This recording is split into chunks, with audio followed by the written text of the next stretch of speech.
Hello, I'm Wendy Holden, and I'm here to tell you about my new novel, The Governess. It's a story of Marion Crawford, who for 17 years was governess to Princesses Elizabeth and Margaret. She was with the family through some of the most seismic events of the 20th century, including the abdication, the 1937 coronation, and World War II.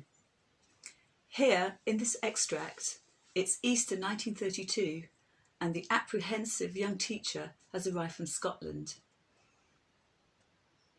It was all a terrible mistake.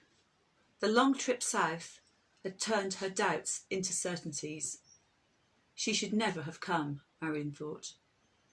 Princess Elizabeth was bound to be spoiled. She was only 6, but world famous already, with her statue in Madame Tussauds, and everything from hospital wards to provinces of Canada named after her. According to the newspapers, the people of the Antipodes had given her 3 tons of toys. How could she be anything other than unbearable?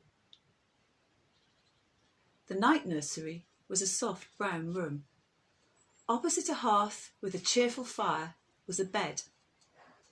A small curly-haired figure sat up in it. Marion stared at her in surprise.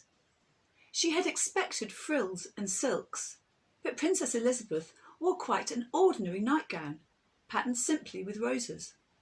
The bed, too, was an ordinary sort of bed, with a brass bed frame, to which were tied 2 dressing-gown cords.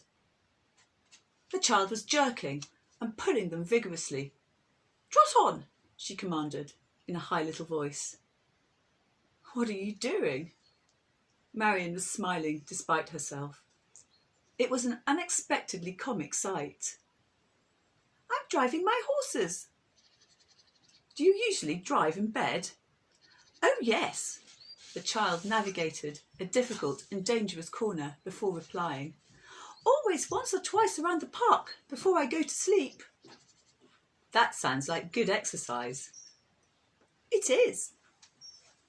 The princess dropped the dressing-gown cords and looked at Marion properly for the first time. Beneath the mop of blonde curls, her eyes were keen and rather piercing. "Are you going to stay with us?" she asked. Marion hesitated. "For a little while, at least."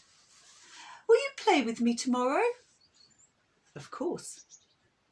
A huge grin flashed across the child's face, changing its serious appearance completely.